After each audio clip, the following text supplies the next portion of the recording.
আল্লাহ রাব্বুল আলামিন জান্নাতে দেওয়ার পর আদম আলাইহিস সালাতু ওয়াস সালামকে সমস্ত ধরনের নিয়ামত দিয়েছিলেন।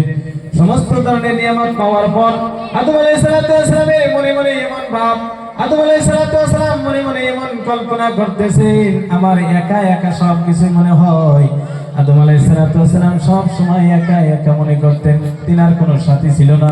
আদম আলাইহিস সালাতু ওয়াস সালামের কোনো সঙ্গী নাই, কিন্তু সব ধরনের নিয়ামত রয়েছে। আদম আলাইহিস সালাতু ওয়াস সালামের সঙ্গী হিসাবে, আদম আলাইহিস সালাতু ওয়াস সালামের শান্তির জন্য আল্লাহ রাব্বুল আলামিন একটি ব্যবস্থা করে দিলেন। সেই ব্যবস্থা হলো আদম আলাইহিস সালাতু ওয়াস সালামের সাথী হিসাবে তিনার বিবিকে দিয়ে দিলেন। আল্লাহ রাব্বুল আলামিন অন্য জায়গায় কোরআন শরীফের মধ্যে বলেছেন, সূরা নাবার মধ্যে আল্লাহ রাব্বুল আলামিন বলেছেন, ওয়া খালাকনাকুম আজওয়াজা, আমি তোমাদের জন্য সৃষ্টি করেছি তোমাদের বিবিদেরকে, তোমাদের শান্তির জন্য তোমাদের বিবি আমি দান করেছি। সুবহানাল্লাহ। বিবি আমাদের কিসের জন্য দিয়েছে গো? শান্তির জন্য। সারাদিন পরিশ্রম, সারাদিন ক্লান্তি দূর করার জন্য আমাদের বিবি দিয়েছে। আদম আলাইহিস সালাতু ওয়াস সালামকেও আল্লাহ রাব্বুল আলামিন হাওয়া দান করেছিলেন। কি দান করেছেন গো? হাওয়া দান করেছেন। কিন্তু যখন জান্নাতে দেওয়া হয়েছে, জান্নাতে দেওয়ার পর আদম আলাইহিস সালাতু ওয়াস সালাম, হাওয়া আলাইহিস সালাতু ওয়াস সালাম দুজনেই জান্নাতে থাকার পর এমন সময় আসলো তাদেরকে আল্লাহ রাব্বুল আলামিন কিছু গন্ধম খাইতে নিষেধ করেছিলেন, আমরা সবাই জানি। কিন্তু ওই গন্ধম ভক্ষণ করেন, যে কোনো হালতে হোক সেই গন্ধম ভক্ষণ করে। করার পর আল্লাহ রাব্বুল আলামিন বললেন, আদম এখন তোমার জান্নাতে থাকা যাবে না, কারণ তুমি যে খাদ্যটা খেয়েছো ওই খাদ্য খাওয়ার পর তোমার এখন পেশাব পাখানার ভাব আসবে। জান্নাতে পেশাব পাখানার কোনো ব্যবস্থা, জান্নাতে পেশাব পাখানার কোনো ব্যবস্থা থাকবে না। আবার আমরা এখন টেনশনে করব পেশাব পাখানা না গেলে সকালবেলায় করি। হুজুর সাল্লাল্লাহু আলাইহি সাল্লাম বলেছেন, প্রত্যেকজন জান্নাতি যখন পেশাবের ভাব আসবে অথবা পাখানার ভাব আসবে, একটা ঢেকুর আসবে, আমরা খাদ্য খাওয়ার পরে ডেক দিনে একটা ওই যে গড় গড় একটা আওয়াজ করেছি, ওই আওয়াজেই পেশাব, ওই আওয়াজেই পাখানা, সবকিছু আমাদের ওই জায়গায় এসে আসে। কিন্তু আদম আলাইহিস সালাতু ওয়াস সালাম যখন নিষিদ্ধ ফলকে খাওয়ার পর তিনার পেশাব পাখানার ভাব আসলো, আল্লাহ রাব্বুল আলামিন বললেন, যাও এখন তোমার আর জান্নাতে থাকার সময় নাই, তুমি এখন আর জান্নাতে থাকতে পারবা না। আল্লাহর হুকুমে তখন তাদেরই শরীর থেকে আদম আলাইহিস সালাতু ওয়াস সালাম আর হাওয়া আলাইহিস সালাতু ওয়াস সালামের শরীর থেকে জান্নাতের পোশাক এমনি অটোমেটিকলি খসে যায়। আল্লাহ রাব্বুল আলামিন সুইচ দাবিয়ে দিয়েছে, পোশাক শরীর থেকে খসে পড়েছে। আল্লাহ রাব্বুল আলামিন বলছেন, যখন আমার আদেশে আদম আলাইহিস সালাতু ওয়াস সালাম তিনাদের দুইজনকে জান্নাত থেকে বের করা হয়, যখন দুনিয়ায় পাঠানো হবে তাদেরকে জান্নাতি পোশাক দিয়ে দুনিয়ায় পাঠানো হবে না। সেই জন্য এই জান্নাতি পোশাকটা আমার হুকুমে যখন খুলে দেওয়া হয় তখন তারা শরম অনুভব করে, লজ্জা অনুভব করে, তারা নিজের লজ্জা স্থান রাখার জন্য তারা কিছু ব্যবস্থা, কিছু পন্থা অবলম্বন করেছে। সেই পন্থাটা আল্লাহ রাব্বুল আলামিন কোরআনে পাকের মধ্যে তুলে ধরেছেন, وطفقا يخصفان عليهما من ورق الجنة। আদম আলাইহিস সালাতু ওয়াস সালাম তিনারা দুই দাম্পত্য সঙ্গীরা তাদের শরম অনুভব করার পর তাদের লজ্জা স্থান ঢাকার জন্য গাছের পাতা ছিঁড়ে তারা লজ্জা স্থান ঢেকে নিয়েছে। তারা নিজেরা শরম অনুভব করে তাদের শরম ঢাকার জন্য, লজ্জা স্থান ঢাকার জন্য গাছের পাতা ব্যবহার করেছে। কি ব্যবহার করেছে গো? কয়জনের সাথে? তারা দুইজন স্বামী স্ত্রী, আর কেউ নাই। তারপরেও কাপড় খসে যাওয়ার পর তারা শরম অনুভব করছে। লজ্জা স্থান ঢাকার জন্য, নিজের শরম ঢাকার জন্য তারা গাছের পাতা ব্যবহার করেছে। আল্লাহ রাব্বুল আলামিন যখন তিনাদের দুজনকে দুনিয়ায় পাঠিয়ে দেন, তারা দুনিয়ায় আসার পর দুনিয়াতেও তারা গাছের খাল, গাছের পাতা ব্যবহার করেছেন লজ্জা স্থান ঢাকার জন্য। না কাপড়ের কোনো মেল ছিল, না কাপড়ের কোনো দোকান ছিল, তারপরেও নিজেরা শরম অনুভব করেছে। শরম অনুভব করে তারা নিজেদের লজ্জা স্থান ঢাকার জন্য কাপড়ের ব্যবস্থা করেছে। কোথায় এসে? দুনিয়া। কাপড় মেলা চলতো তো ওই জামানায়, তারপরেও নিজের লজ্জা স্থান ঢাকার জন্য কাপড় ব্যবহার করছে। আমরা যেহেতু সবাই শিক্ষিত মানুষ, আমরা স্কুলে পড়ছি, আগেকার জামানা ওই জামানা কিসের জামানা গো, অসভ্যর জামানা করি নেই গো। ভাষা খারাপ শোনা গেলেও কিন্তু ওইটাই লেখা আছে যে আগেকার জামানাটা কিসের জামানা ছিল, অসভ্যর জামানা ছিল, কারণ তারা কাপড় পরিধান করতো না। আর এখনকার জামানাটা কিসের জামানা, সভ্যর জামানা, ভদ্রর জামানা, শিক্ষিত জামানা। কিন্তু আমার নজরে, আপনাদের নজরে কি করো বলতে পারো না, আমার নজরে এটা হইল শিক্ষিত জামানায়, সভ্য জামানায় অভদ্র পরিবেশ। আমার নজরে শিক্ষিত জামানায় মূর্খ পরিবেশ, আর সভ্য জামানায় অসভ্য পরিবেশ। কিসের জন্য বললাম বাবা? আগেকার জামানায় কাপড় না থাকার পরেও তারা নিজের শরম লজ্জা নিবারণ করার জন্য, ঢাকার জন্য তারা কাপড় কি ব্যবহার করতো? গাছের ছাল, গাছের পাতা দিয়ে তারা কাপড় বানাইয়ে পরিধান করত। এই জামানায় কোন জায়গায় কাপড় নাই বলুন? কাপড়ের মিলের অভাব নাই। সুনতলি বাজারে যদি যাওয়া হয়, কাপড় দিয়ে যদি একজন মানুষ রাখার পরে যদি কাপড় রাখা হয়, কাপড়ের ঘরেই মরবো না গো। কিন্তু এমন কাপড় পরিধান করি আমরা, 20 সেন্টিমিটার কাপড় হলেই যথেষ্ট আছে। কয় সেন্টিমিটার গো? 1 মিটার না, 20 সেন্টিমিটার হলেই আমরা যথেষ্ট মনে করি। ওটাই সব থেকে ভদ্র, এটা হইলো মডেলিং। আমরা যদি কোনো হুজুর যদি প্রতিবাদ জানাই যে আসলে তো এইরকম কাপড় পরিধান করা ঠিক না, হাদিস কোরআন এটা এলাও করে না, এসঙ্কার জবাব আহে কি, উত্তর আছে, অ্যান্সার আসে কি? আপনারা হলেন মডার্ন যুগে। আপনারা কিসের যুগের গো? মডার্ন যুগের। আমরা চলুন ওয়েস্টার্ন কালচার। কি কালচারে চলুন গো? Western culture. এমন শব্দ ব্যবহার করে কেউ যাতে বুঝতে না পারে। ওয়েস্টার্ন কালচার মানে হলো, এটার অর্থ হইল পাশ্চাত্য দেশে যারা পেশাব সবসময় দাঁড়ায় করে, পেশাব সবসময় দাঁড়ায় করে, যারা সবসময় হুজুর সাল্লাল্লাহু আলাইহি সাল্লামের বিরোধিতা করে, যারা সবসময় আল্লাহর বিরোধিতা করে, তাদেরকেই বলা হয় ওয়েস্টার্ন কালচারের মানুষ। আর ওটা আমরা কি করি? ফলো করি। ওটা কি করি গো? ফলো করি, ওটাই অনুসরণ করি, ওটাই আমরা মাইনে চলি, ওটাই আমরা সভ্যতা মনে করি, ওটাই আমরা সভ্যর যুগ মনে করি, ওটাই আমরা স্টাইল মনে করি। আর এই স্টাইল আমাদের কতদূর নিয়ে পৌঁছাবে সেটা আল্লাহ রাব্বুল আলামিন ভালো জানেন। হুজুর সাল্লাল্লাহু আলাইহি সাল্লাম শুনাইতেছেন, আমার নবী বিশ্ব নবী মুহাম্মদ রাসূলুল্লাহ সাল্লাল্লাহু আলাইহি ওয়াসাল্লাম সমস্ত মানুষকে শুনাইতেছেন, সমস্ত মানব জাতির জন্য আদর্শবান ব্যক্তি মুহাম্মদ রাসূলুল্লাহ সাল্লাল্লাহু আলাইহি ওয়াসাল্লাম। কেন গো?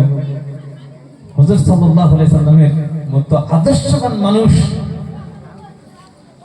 দুনিয়ায় সৃষ্টি হয় নাই, হবে না, ছিল না। হুজুর সাল্লাল্লাহু আলাইহি সাল্লামের আদর্শ মতো আদর্শবান ব্যক্তি ছিল না, নাই, থাকবে না। কিন্তু তার কৃষ্টি কালচার আমাদের পছন্দ হয় না। একবার হুজুর সাল্লাল্লাহু আলাইহি সাল্লামের বাড়িতে তিনার শালী আয়েশা আসমা রাদিয়াল্লাহু তাআলা আনহা আসলেন।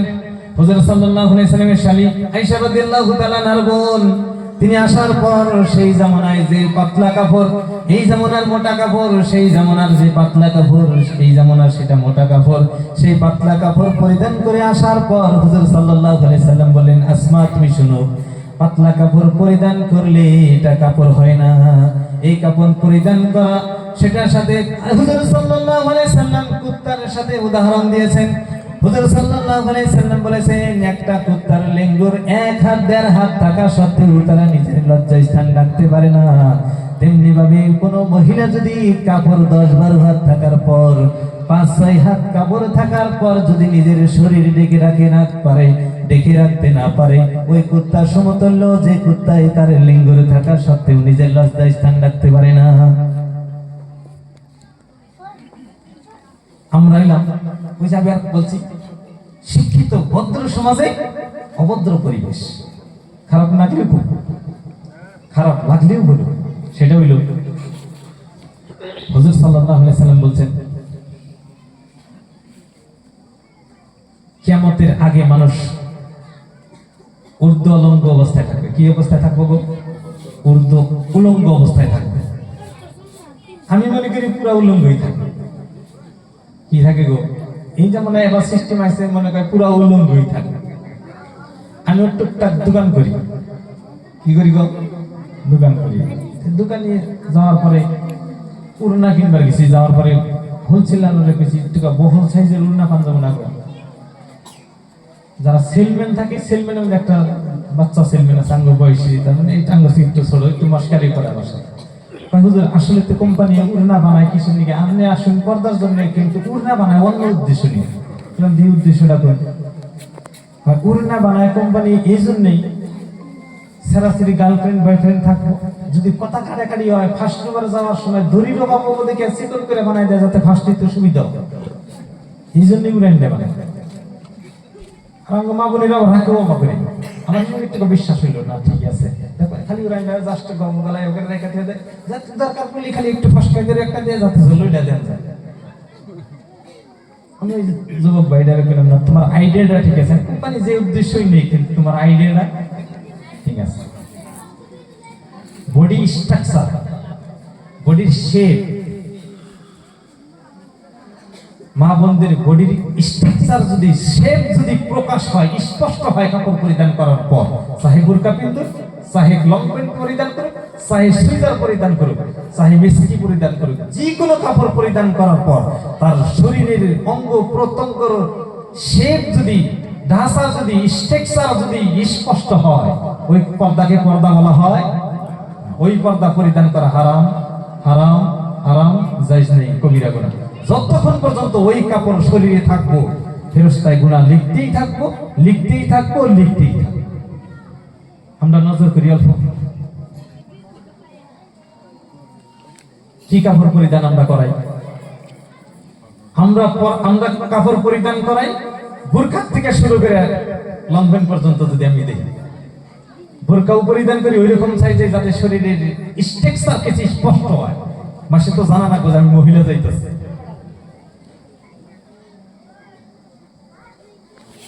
আমাদের হুজুর একজনকে জিজ্ঞাসা করছিলাম, একটা প্রশ্নের পর্ব থাকে, এক হুজুরের জিজ্ঞাসা করছি, হুজুর এই যে মা বোনেরা যে একটা অভ্যাস আছে, পুরুষ মানুষ দেখার পরে উড়না ঠিক আছে, কিন্তু উড়না আবার খুইলে আবার ফিরতে লাগায়, এটা কি রহস্যটা কি? যদি একটু এই প্রশ্নটা করেন, যে এটা কে কিতাবের ইলমে তার মান যাব না। আপনারা দেখছেন নাকি কম না বলতে পারেন না, কিন্তু এই অভ্যাসটা আছে মা বোনদের মধ্যে। এমনি ভালো উড়ান আপনারা সব ঠিক আছে, একজন পুরুষ দেখবো অথবা যুবক প্রধান দেখলে এটা বেশি করে, মুরব্বী দেখলি অত্যাচার করে, মুরব্বী দেখলে মাথাটা করে, কিন্তু যুবক দেখলি পুরা উড়ানা ওর আগে খুলবো, একটু জাহিদ টাহিদে আবার খুবই গতর দিব। আমি হুজুরে জিজ্ঞাসা করার পরে মুরব্বী হুজুরে বলছে, এরা কাপড় পরিধান করার পর এই যে ওড়না যায় সঠিক ঠিকঠাক করার কারণটা হইল এটাই, ওই মহিলা ওই যুবককে ইনভাইট করতেছে। কি করতেছে? ইনভাইট করতেছে, আমার ব্যাংকে অ্যাকাউন্টে মেলা অনেক টাকা আছে, আসলে তুমি যদি ডাকাইতি করতে আসতে ইচ্ছা করে ইচ্ছা করতে পারো। তার একটা ছোট্ট একটা উদাহরণ দিচ্ছে ওই হুজুরটাই। তুমি যদি ব্যাংক থেকে টাকা উঠাইছো, 1 কোটি টাকা ব্যাংকের থেকে উঠানোর পর তোমার উচিত ছিল তুমি ব্যাংকের থেকে এই ব্যাগের ভিতরে রাখবা, আর ব্যাংকটা পুরো হেফাজতে তুমি বাইরে নিয়ে আসবা। তোমার যদি টাকা হারানোর ইচ্ছা না থাকে তুমি ওই কাজটা করবা। আর যদি তোমার টাকা হারানোর ইচ্ছা থাকে, ব্যাংকের থেকে টাকা উঠাও, ব্যাংকের বাইরে এসে টাকাগুলো একটা একটা করে বান্ডেল ব্যাগে রাখো। তোমার কোনো টেনশন নিয়ে না যে তোমার মাঝপথে তোমার টাকা দিতে হবে। তার মানে তুমি বাইরে টাকা গুনতাছো, মানে কি ডাকাইতে ইনভাইট করতেছো। প্রকাশ্যে দাওয়াত দিতেছি না, কিন্তু ডাকাইতে আমি অবগত করাইতেছি, ভাই আমার ব্যাগে পয়সা আছে, পথে যদি তোমরা ধরে আমার ব্যাগটা নিতে পারো, নিতে পারবা। তদ্রুপ সামিয়া কি, তার মানে এরা প্রকাশ করতেছে আমার ব্যাগে টাকা আছে, তোমরা যদি ডাকাইতে করতে চাও পারবা। এটাই রহস্য, তাছাড়া আমি রহস্য দেখি হুজুরের কথা।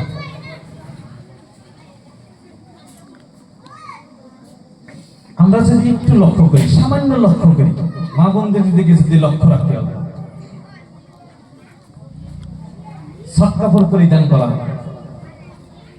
শিখা কাপড় পরিধান করা, এই কাপড় চোপড় গুলো কেরা কিনা দেয়? কেরা কিনা দেয়?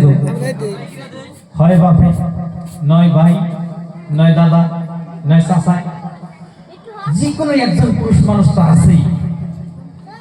আর যদিও যেহেতু যে ওয়েস্টার্ন কালচারে আমরা চলি, এখন তো যে ফেসবুকে আইয়া পরে মিশু, ফ্লিপকার্ট এনাই অর্ডার করলে আইয়া পরে ব্যাগটা এনে দিয়েই যায়। কিন্তু ওই কাপড় পরিধান করে আমি বাবার সামনে দিয়ে অতিক্রম তো করতেই হবে, আমি ভাইয়ের সামন দিয়ে অতিক্রম তো করতেই হবে। আমরা কি অন্ধ গো? এটা দেখি না, কিন্তু আমরা লাইক করি। কি করি? লাইক করি। ওয়াও, কাপড় পরিধান করছে, কিছু মানাইছে। কি করছে গো? কিছু মানাইছে। বাপে মেয়ের কথা কিছু মানাইছে করে কিনা। নাউজুবিল্লাহ। হুজুর সাল্লাল্লাহু আলাইহি সাল্লাম তিনার শালী সম্পর্কে কথা বলছেন যে ওই জামানার পাতলা কাপড় এই জামানার সবথেকে মোটা কাপড়। আমরা সারার দিনে যে কাপড়গুলো পরিধান করি ওই জামানার সেটা পাতলা কাপড়। তারপরে হুজুর সাল্লাল্লাহু আলাইহি সাল্লাম নিষেধ করেছেন। মাথার কাপড় দেওয়ার কথা তো উচ্চারণই করা যায় না, ইম্পসিবল। বিয়ে হওয়ার আগে মাথায় কাপড় দেওয়া অসম্ভব। মাইনা বিরোধী করে কিন্তু মাথায় কাপড় দিছে, বিয়ে তার নেই, এত আগে মাথায় কাপড় বাপেও কয়, বাইরেও কয়, তুই আগে মাথায় কাপড় দিছে, আমি তার মাথায় কাপড় দেওয়ার সময় হয়েছে। তার মানে কবিরা গুনার খাতাটি বোঝাই করবার আগে মাথায় কাপড় দিয়ে বন্ধ করস কিনে নিয়ে আরো করতে থাকো, আরো করতে থাকো কবিরা গুনাহ। এটা হলো আমাদের পরিবেশ। আল্লাহ রাব্বুল আলামিন বলছেন কোরআন শরীফের মধ্যে, আল্লাহ রাব্বুল আলামিন বললেন কোরআনে পাকের মধ্যে আমাদের সবাইকে প্রশ্ন করতেছেন আল্লাহ রাব্বুল আলামিন, মিন আইয়ি শাইইন খালাকা, ও বান্দা তোমাদেরকে কি জিনিস দিয়ে বানানো হয়েছে? ও বান্দা তোমাদেরকে কি পদার্থ দিয়ে তৈরি করা হয়েছে তোমরা কি জানো? আমাদেরকে প্রশ্ন করতেছেন। কি করতেছেন? আমাদেরকে আল্লাহ রাব্বুল আলামিন প্রশ্ন করতেছেন, মিন আইয়ি শাইইন খালাকা, তোমাদেরকে কি জিনিস দিয়ে বানানো হলো? তোমাদের কি পদার্থ দিয়ে তৈরি করা হয়েছে বান্দা তুমি কি জানো? আবার আল্লাহ রাব্বুল আলামিন প্রশ্নের উত্তরে নিজেই বলতেছেন, ও বান্দা তোমাকে কি দিয়ে বানানো হয়েছে তুমি নিশ্চয় জানো না। আর যদিও জানো সেই বস্তুর দিকে তোমাদের লক্ষ্য নাই। সেই বস্তুটা হলো মিন নুতফাতিন খালাকাহু মিন নুতফাতিন, আমি তোমাদেরকে বানিয়েছি এক ফোঁটা নাপাক বিন্দু দিয়ে তোমাদেরকে বানিয়েছি। কি দিয়ে বানিয়েছি গো? এক বিন্দু নাপাক পানি দিয়ে আমাদেরকে তৈরি করেছেন আল্লাহ রাব্বুল আলামিন। আল্লাহ রাব্বুল আলামিন প্রশ্ন কি করেছেন? মিন আইয়ি শাইইন খালাকা, তোমাদেরকে কি পদার্থ দিয়ে বানানো হয়েছে, কি জিনিস দিয়ে বানানো হয়েছে?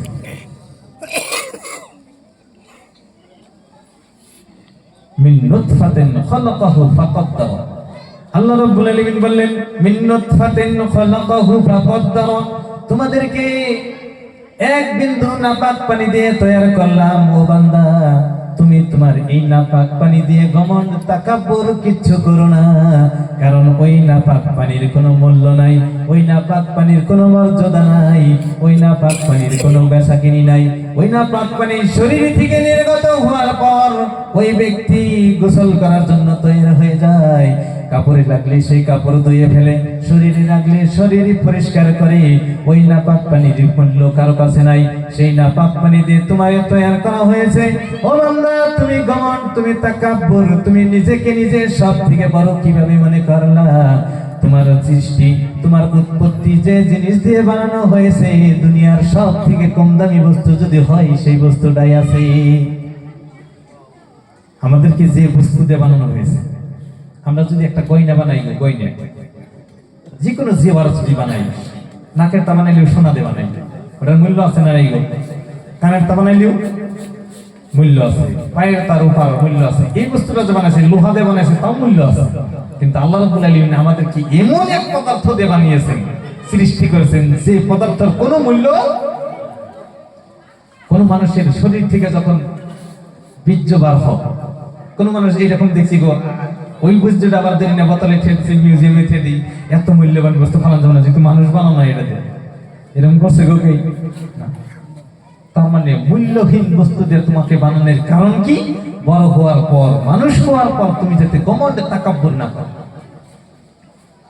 আমাদের মা বোনরা যদি খালি কাপড় একটা পরিধান করে, এমনি যদি বাড়িতে নরমাল হাঁটতেছে, একটা সিধা কাপড় পরিধান করার পর অথবা যদি নতুন কোন কাপড় পরিধান করার পর কোন ভাবে আপনি নিজেও বোঝেন, পাও কিভাবে পাও ফালাবে, ওই ক্যাপাসিটিটা মনে থাকে না কিভাবে ফালাবে। তার একটা ছোট্ট একটা উদাহরণ দিই। আমরা কায়া নিশ্চয় দেখছি গো, কায়া যেহেতু কায়ার জামানায় উঠে গেছে, কায়ের আমরা খাইয়া যে যাবো না দেশের থেকে, পায়ে গরুর খুর পর্যন্ত আমরা রাখি না, সব খাইয়া কায়ে খাবো কি আগে চলে ডাউন এলাকায় যাইতেছে। কিন্তু কায়া সর্বপ্রথম কায়া হাঁটতো, হায়াতুল হায়াওয়ান একটা কিতাব আছে, সেই কিতাবে লেখা আছে কায়া হাঁটতো এরকম ভাবে বিরাট স্ট্যান্ডার্ড করে হাঁটতো।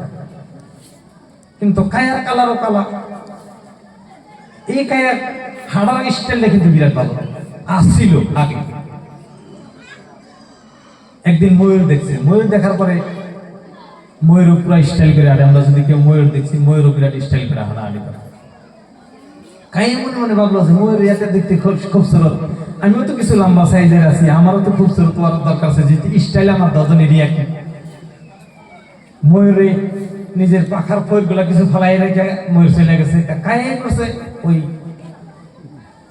ময়ূরের পাক গুলা নিয়ে নিজের শরীরে লাগাইতেছে।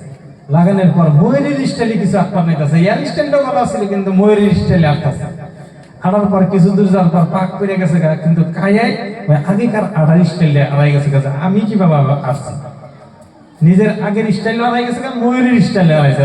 এখন যদি কায়া চলে আমরা দেখি কায়া বাবাকে চলে, তার মানে দৌ স্টাইলে আড়াইছে। আঙ্গো মা বলছে নাকি যেন ময়ূরের পাক লাগায় শরীরে, কোন ভাবে আপনি বুঝে না। লাস্টে এরকম লাগে যারা দর্শক তারা অনুভব করে মেয়েটা কি নেকড়া নাকি, কতজন কেন ও তো বাড়িতে আড়ে ভালো করে, তাহলে এখন কোন স্টাইলে আসতেছে কয়টা, তাহলে ওই যে ময়ূরের পাক লাগায় না স্টাইল।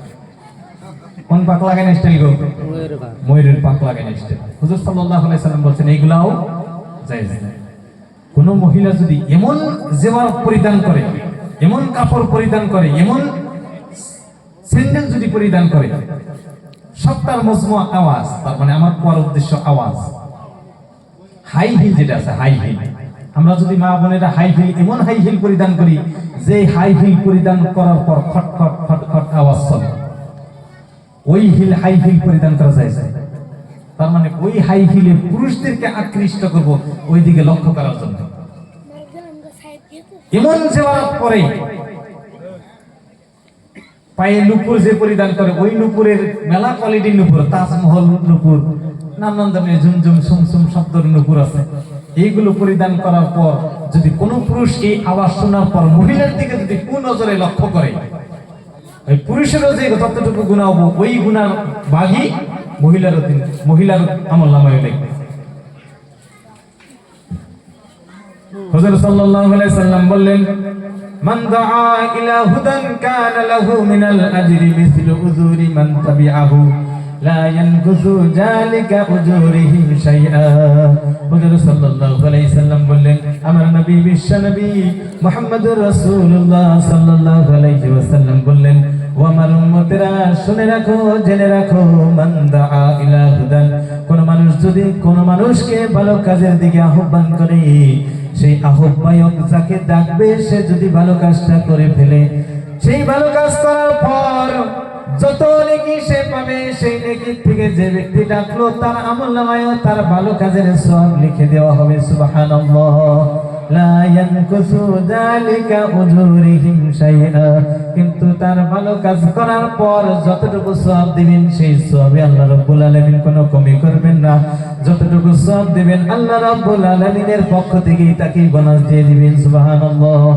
আবার হুজুর সাল্লাল্লাহু আলাইহি সাল্লাম বললেন, ও আমার উম্মতেরা শুনে রাখো, জেনে রাখো, তুমি যদি কোনো মানুষকে আহ্বান করো কোনো খারাপ কাজের দিকে, মান দাআ ইলা যালালাতিন কানা লাহু মিনাল আজরি মিসলু উজুরি মিসলু আসামিহিম শাইআ।